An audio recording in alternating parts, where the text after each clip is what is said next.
I recently had you do an activity with energy and power, and as part of that activity, I asked you to look at scientific notation isn't the best way to describe it, but the metric prefixes, it's referred to some way to start looking at very large and, in truth, very small numbers as well.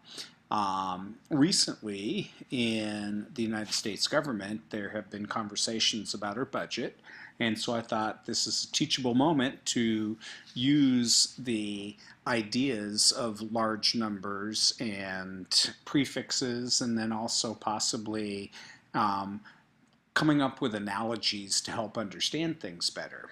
So, for this fiscal year, that the United States federal government will have an income roughly of $2.2 trillion dollars. And so if you look at these numbers, these first three are the hundreds, and when you pass this first comma, you get to the thousands. So you go from the hecto up to the kilo. So this is in the kilobuck range, and this is where you're going to be starting, I hope, your career in terms of pay, and ideally that over the course of your career that you'll add more and more zeros here. At least that's my hope for you.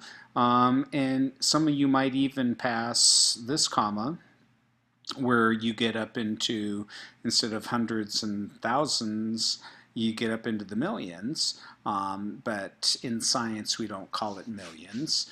That we have hecto, and then we've got kilo, and then this is mega. So my hope for you is that maybe you'll make megabucks. You go past the millions and you get up into the billions.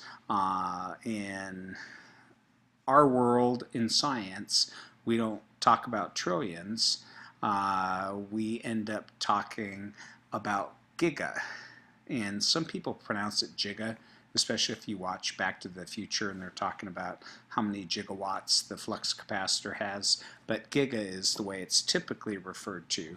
And I like the scientific version of it because when you talk about million, billion, trillion, that you have the my, by, try kind of thing.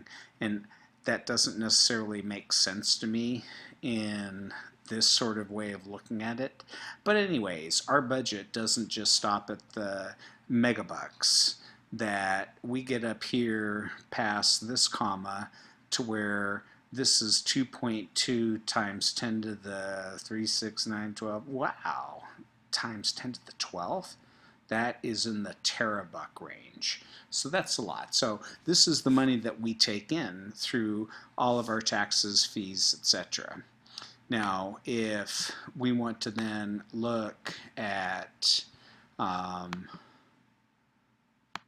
another portion of what we do is if you think about the fact that we have a national credit card that for this upcoming year, that in addition to the 2.2 roughly trillion dollars or 2.2 terabucks that we're spending, that we're also borrowing another 1.7 roughly terabucks, so that our total budget for this upcoming year is about $3.8 trillion or 3.8 terabucks. And so you can see that the proportion of borrowed money to what we actually take in is significant. So that's an issue. And it's an issue that you should actually think about because it is something that you and your kids are going to have to grapple with. Because this isn't the first year that we've had the credit card out. That if you actually look, that we already have a $14.3 trillion or 14.3 terabuck deficit, so that's what's already on the credit card, which we're adding another 1.7 terabucks this year to. And that's a lot of money, and it's causing folks that are lending us this money from around the world to start to raise their eyebrows and decide, well, does this make sense that we should keep on loaning money to people that aren't even paying the they're not paying down their credit card, they just keep on adding to the credit card.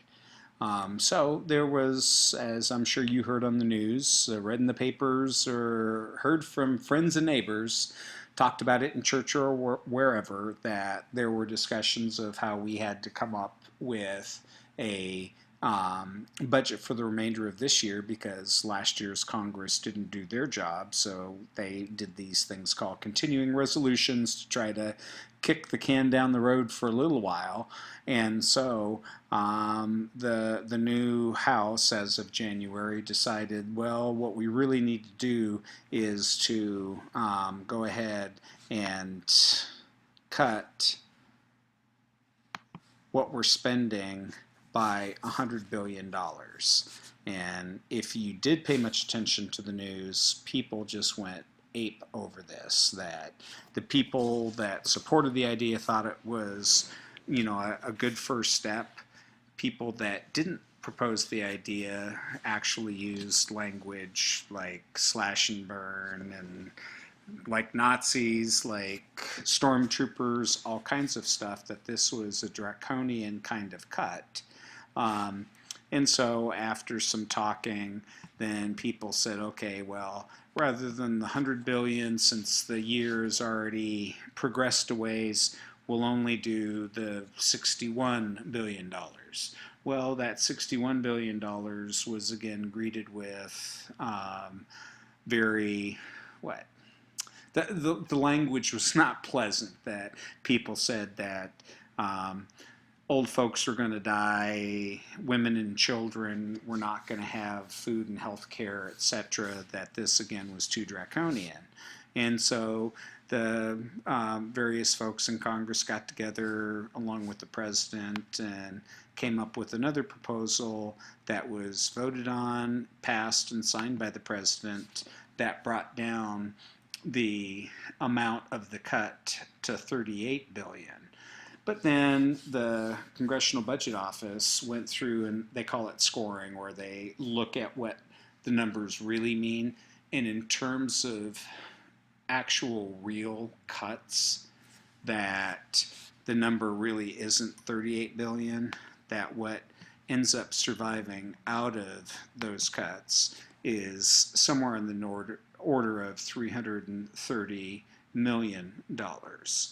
So rather than cutting gigabucks, it was down to the order of cutting megabucks. And there are those that have said, well, if you actually look at what we're spending on the three, are they called kinetic military actions right now? Wars, whatever you want to call them, that we're actually going to spend $3 billion more next year than what we actually started with.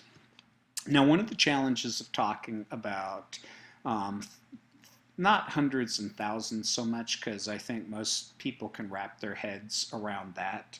When you start to get to millions, people's eyes start to glaze, and clearly by the time that you get to the billions and the trillions, that it all kind of sounds the same. That's what, again, why I like the kilo, mega, giga, tera, that they don't all kind of sound the same, that they sound different. So something that could be very useful is for us to think about this in terms of what goes on in your world. And so in your world, let's just say that you were to graduate right now, and I know the economy's tight, but you might be able to grab a job that scores you 50 grand as an annual salary. And so what we're going to do is go back through this, mapping that 50 grand to the 2.2 trillion or 2.2 terabucks. So we're going to say that for the purpose of this discussion, that 50 kilobucks is equivalent to 2.2 terabucks at the national level. So if you had an income of 50,000, that, and you were our government, that it would mean that you, in turn, each year put about 38,000 additionally on the credit card. And so that means that even though you're only making 50,000 a year, you are actually spending nearly 90,000 a year. So not quite twice as much, but pretty dang close. And so with that kind of profligate spending, that if this wasn't your first year, that you probably have accumulated some credit card debt that's hanging around your neck in addition to this 38,000 that you decided to put on your credit card this year. So again, mapping it to what the national debt is, that would be equivalent to you sitting here right now with almost 330 megabucks worth of credit card debt, and you are spending all of the 50,000 you make this year, plus you're charging an additional 38,000. So you got this income of 50,000, this credit card bill for this year, and this accumulated credit card bill. And if you were a normal family, you'd probably call a family meeting and have a discussion of what you need to do to deal with this. And so if we went ahead and talked about how the discussion that took place at the national level would map onto what you were doing, that what you would see is that the initial proposed cut, which some people call draconian, would cut your entire annual budget by about 2.3 megabucks, $2,300. Now this $2,300 is out of this 38,000 that you're borrowing.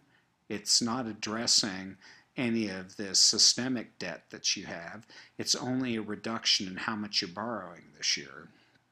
But then, as we discussed earlier, that it didn't stay at 100 billion, it was then cut to 61 billion, and that would be equivalent to you saying, okay, well, instead of borrowing 38,000 this year to add to the 330,000 that we already have on the credit card, we're going to reduce that by 1,400 bucks. So, we're really doing a good job here. We're only going to be borrowing about 36,600.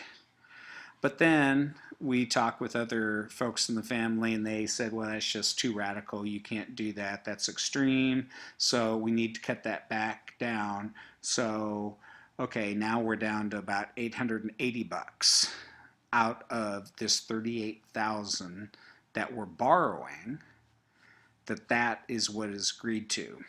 But then the accountants get in there and look at it and figure out, well, actually, you're not cutting $880 out of this 38,000. You're cutting about $8. And so that is currently your government at work. And so I figured this sort of analogy is the kind of thing that you could use, you should share with other folks. And you notice I'm not pointing fingers at political parties here, because both parties were party to this, and certainly both had their credit cards out to get to the point where we have a $14.3 trillion debt. And yeah, blame isn't the issue right now. The issue is solution. So if we have a $14.3 trillion debt, how do we address that? And if it was your family, what you would probably do is cut up the credit card. And then you would start using part of your income to pay down the accumulated credit card debt. So until and unless people start talking about cutting the annual budget by more than what we're currently borrowing, they're not serious. And that's my opinion. I figured I'd share it with you. And there you have it. I hope this was educational.